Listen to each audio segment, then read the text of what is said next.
And of course, knowing that folks can call, and as you said, your willingness to just pass them on to somebody else if it's not a law enforcement question, That's correct. or it's not a sheriff's office question, if it's for someone else, it's still critical to know that they got someone on the other end of the phone that's listening, and even before they speak, and that's so critical. Brad Dean used to say, we got 2 ears and 1 mouth for a reason. You got to listen twice as much as we speak, and knowing that your office is really making an effort to do that and doing it is tremendous. We work very hard on that. We really That's do. great.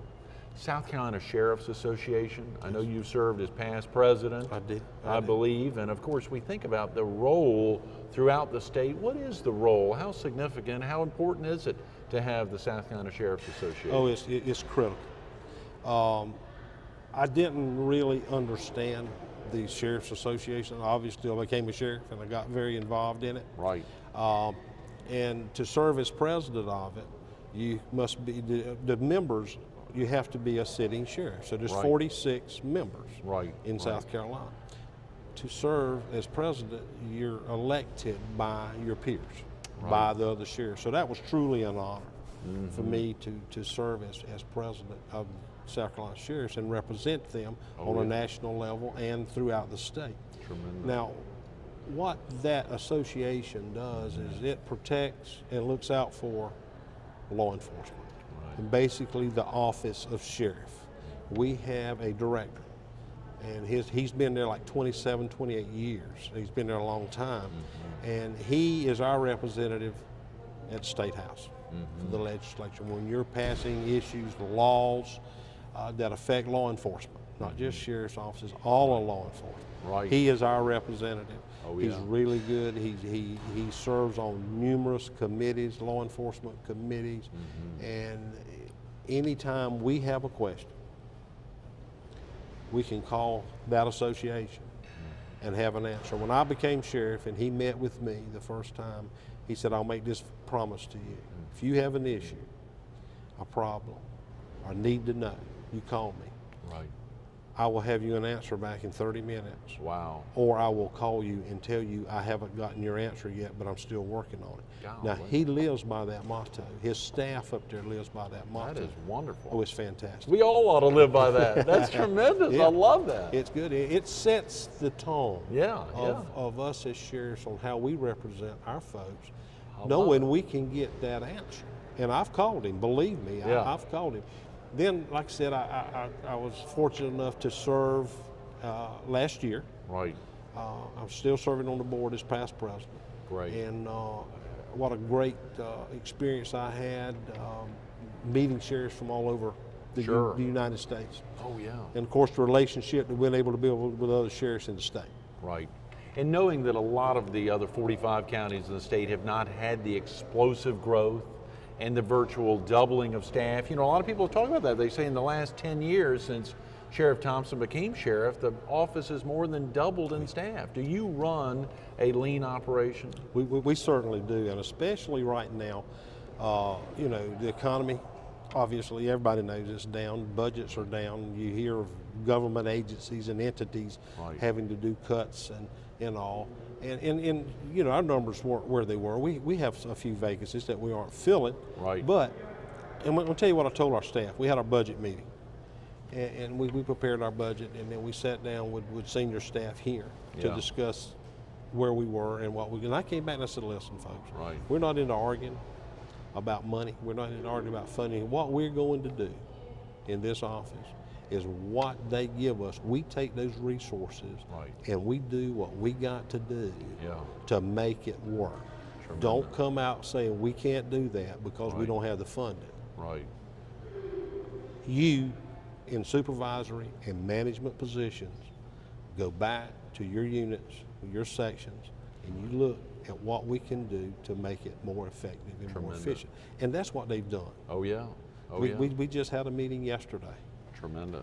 discussing budgets and what we were going to do. That is fantastic. Well, you know, so oftentimes, and technology can benefit things a lot. Greg Hembry, the solicitor, was with us yesterday and talking about how technology has changed things so dramatically over the last 5 years. I remember the last time you and I were visiting either here or at another facility, we were talking about the sex offender registry, and you think about something like that and how technology has really made things grow in such a way you can tackle so much more. Oh, we can. It's unbelievable. We're constantly learning Right. on technology. Right. I am. Right. And it intrigues me. Yeah. I mean, it really excites me Yeah. to be able to do things, It's got to and be. some of the younger folks are sitting around doing it, and I can come in and show them something the new. iPad, yeah. Yeah, I love that iPad. But technology has just taken us to greater levels than I ever anticipated. But I'm excited about Yes. doing that. You spoke about the sex offender registry. We have over 800 registered. Wow. In Horry County Mhm. alone. Yeah. Wow. Yeah. And they've changed the requirements on how often they register now. Right. Some of them, everybody's registering every 6 months. Some of them are registering every quarter. Wow. So that's increased our workload. Workload. But yeah. we just moved some people around, put some people in other spots, didn't hire additional positions, just moved some folks around to help with that. That's tremendous. Now, I do want to go back to that question. When I talked about you all doubling, and so we highlight since 9/11, staffing has had to increase to serve just the amount of level of security that you have to have, but also J. Reuben Long. It going from, you said 400 beds to more than 1,000. I mean, you had to physically, even though you couldn't fill all the vacancies that you may have, you had to grow dramatically over the last decade. Oh, we have. It had to happen. We've grown tremendously. We tried to do it in a smart way. Right. When we prepared the budget for the new facility, J. Reuben Long, we gave council and staff figures on what we would need. Well, we didn't fill it up, so we didn't need those positions. Right. So we've cut from that number. Yes. And all, but we've still hired a lot of folks. It's a big operation out there. Oh yeah. Oh yeah. You know, when you run that facility, you got 600-700 people, inmates in there every day. You got 100 to 125, 30 employees in there during any given shift. Golly. Yeah. But you're providing food, you're providing laundry, Right. you're providing medical care, you're providing services, different Yeah. services, obviously Right. security services. Oh yeah. And we got over 100 volunteers that come in and help us with different programs, educational, Tremendous. ministry, Alcohol Anonymous, Oh yeah. Narcotics Anonymous. We just got a wonderful outpouring of people from the community that volunteer and come in and help us with programs. That's tremendous. Obviously at no cost, but they're doing it out of the goodness of their heart, and they Yes. want to be involved and they want to make a difference.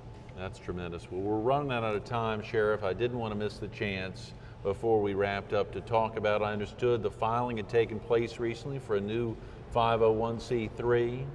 I believe, am I correct, the Horry County Sheriff's Foundation, is that underway? That's correct. It's what we. Can you share with viewers about this and the opportunity? Yeah, that- we're excited about starting this foundation. And what we want to do, we want to raise funds through fundraising, golf tournament, different types of fundraising events that we can do to raise money for scholarships. Right. What our goal is, and what we're planning on doing once we get our committee set up and we get rolling, is to provide scholarships. I want to do 3 scholarships. Okay, great. I want to do one to O'Reilly Georgetown Technical College. Yes, your alma mater. In mine. Right. I want to do one with Coastal. Yes. But I want to take it to another level. We have a lot of law enforcement officers in this county who are working, currently employed, families that are going back to school to further their education. I want to do a scholarship for a law enforcement officer from any law enforcement agency in Horry County that's going back to school to be able to receive some funding from the Horry County Sheriff's Foundation to go back and further their education. That is tremendous. We'll have to get together on the figures, how much we can do, but Yeah. that comes in a little bit of time. But we're excited about doing that, and that's just going to help law enforcement. When you've got local folks that's working here, Yes. local departments, I Right, should say, sure. being able to go back and or to get their education initially. Yes. And then when they going back to school, like I did, I went back to school after Absolutely. married and After get service in the military, in the you Army. know, a scholarship would have been nice back then. You found a way, though. Yeah. Oh, I did. I did. But With the son in the at the house, yeah. Oh, you yeah. already had one. Yeah, we did. We did. Wow. But it worked out well. But you know, that's what this foundation is going to be about. Yes, that's tremendous. Sheriff, we've run out of time. Thanks so much for being with us this morning. How Thank you. special to get you in. Well, This is wonderful. Well, thanks a lot. Stay tuned to a little more with Sheriff Phillip Thompson coming up next. Wasn't it special? Didn't it come across to you in the last 25 minutes? This person sitting right here across from me is highlighting, yes, he is your sheriff. If you're a citizen here in Horry County, he is your sheriff. But he is representing the office of sheriff, and that is the most important thing. Didn't you get it? Didn't you get a sense of that the last 25 minutes? How important it is. He talked about attitude, the attitude of his staff, his attitude, even that staff member who saw him focused on something one day, 2 weeks into his first day on the job, who saw him not smiling and said, "You need to smile, Sheriff." How special that is that he shared that story because he knew he had something to do with that. He got that ball rolling. He got those smiles on the faces, not only here, but at J. Reuben Long and throughout the county, day in and day out. It's a significant one. If you've got a question, you think it's about law enforcement, you think the sheriff's office can help you with it, give him a call. You heard him say that, 843-915-5450, 915-5450. And you know, if you got a question and it's not dealing with the sheriff's office, they're going to find a way. They're going to give you an answer to send you to somebody who can answer that question if they can. Wasn't it special? It's been a special 25 minutes. Sheriff, thanks again. Thanks for having me.